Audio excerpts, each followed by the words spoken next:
Hatchet by Gary Paulsen, Chapter 11. There were these things to do. He transferred all the eggs from the small beach into the shelter, reburying them near his sleeping area. It took all his will to keep from eating another one as he moved them, but he got it done, and when they were out of sight again, it was easier. He added wood to the fire and cleaned up the camp. A good laugh, that, cleaning the camp. All he did was shake out his windbreaker and hang it in the sun to dry the berry juice that it had soaked in, and smooth the sand where he slept. But it was a mental thing. He had gotten depressed thinking about how they hadn't found him yet, and when he was busy and had something to do, the depression seemed to leave. So there were things to do. With the camp squared away, he brought in more wood. He had decided to always have enough on hand for 3 days, and after spending one night with the fire for a friend, he knew what a staggering amount of wood it would take. He worked all through the morning at the wood, breaking down dead limbs and breaking or chopping them in smaller pieces, storing them neatly beneath the overhang. He stopped once to take a drink at the lake, and in his reflection he saw that the swelling on his head was nearly gone. There was no pain there, so he assumed that had taken care of itself. His leg was also back to normal, although he had a small pattern of holes, roughly star-shaped, where the quills had nailed him, and while he was standing at the lake shore, taking stock, he noticed that his body was changing. He had never been fat, but he had been slightly heavy, with a little extra weight just above his belt at the sides. This was completely gone, and his stomach had caved in to the hunger, and the sun had cooked him past burning, so he was tanning, and with the smoke from the fire his face was starting to look like leather. But perhaps more than his body was the change in his mind, or in the way he was becoming. I am not the same, he thought. I see, I hear differently. He did not know when the change started, but it was there. When a sound came to him, now he didn't just hear it, but would know the sound. He would swing and look at it, a breaking twig, a movement of air, and know the sound as if he somehow could move his mind back down the wave of sound to the source. He could know what the sound was before he quite realized he had heard it. And when he saw something, a bird moving, a wing inside a bush, or a ripple on the water, he would truly see that thing, not just notice it as he used to notice things in the city. He would see all parts of it, see the whole wing, the feathers, see the color of the feathers, see the bush, and the size and shape and color of its leaves.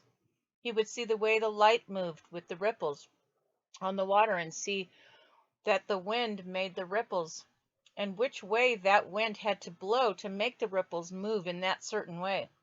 None of that used to be in Brian, and now it was a part of him, a changed part of him, a grown part of him, and the two things, his mind and his body, had come together as well, had made a connection with each other that he didn't quite understand.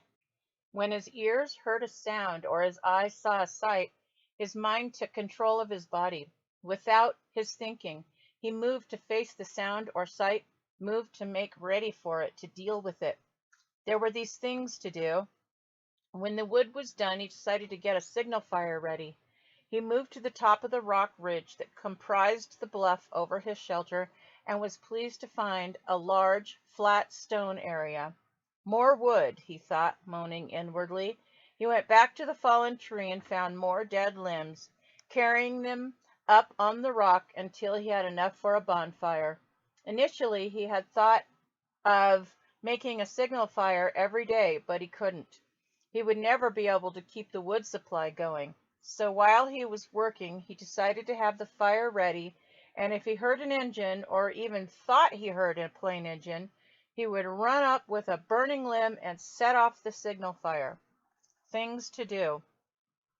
At the last trip to the top of the stone bluff with wood, he stopped, sat on the point overlooking the lake, and rested. The lake lay before him, 20 or so feet below, and he had not seen it this way since he had come in with the plane. Remembering the crash, he had a moment of fear, a breath-tightening little rip of terror, but it passed, and he was quickly caught up in the beauty of the scenery. It was so incredibly beautiful that it was almost unreal. From his height, he could see not just the lake, but across the part of the forest, a green carpet, and it was full of life, birds, insects. There was a constant hum and song. At the other end of the bottom of the L, there was another large rock sticking out over the water, and on top of the rock was a snaggly pine, had somehow found food and grown, bent and gnarled. Sitting on one limb was a bluebird with a crest and sharp beak, a kingfisher, he thought of a picture he had seen once, which left the branch while he watched and dove into the water. It emerged a split part of a second later. In its mouth was a small fish, wiggling silver in the sun. It took the fish to a limb, juggling it twice, and swallowed it whole. Fish. Of course, he thought. There were fish in the lake, and they were food. And if a bird could do it, he scrambled down the side of the bluff and trotted to the edge of the lake, looking down into the water. Somehow it had never occurred to him to look inside the water, only at the surface. The sun was flashing back up into his eyes, and he moved off to the side and took his shoes off and waded out 15 feet. Then he turned and stood still with the sun at his back and studied the water again.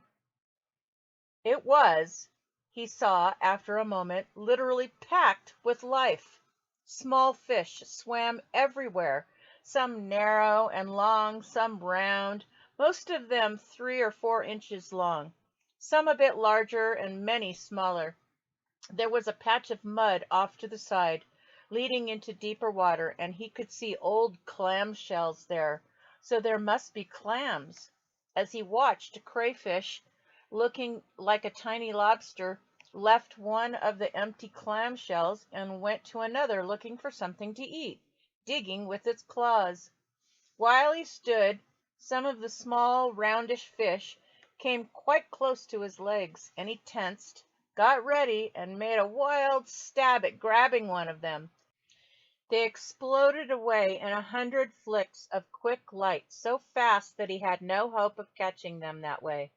But they soon came back, seemed to be curious about him, and as he walked from the water, he tried to think of a way to use that curiosity to catch them. He had no hooks or string, but if he could somehow lure them into the shallows and make a spear, a small fish spear, he might be able to strike fast enough to get one. He would have to find the right kind of wood, slim and straight. He had some willows up along the lake that might work, and he could use the hatchet to sharpen it and shape it while he was sitting by the fire tonight.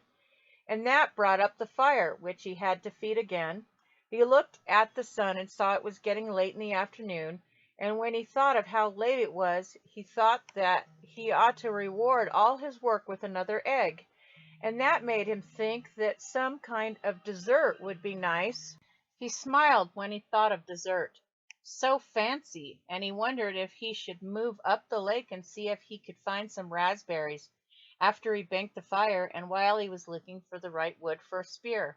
Spearwood, he thought, and it all rolled together, just rolled together and rolled over him. There were things to do.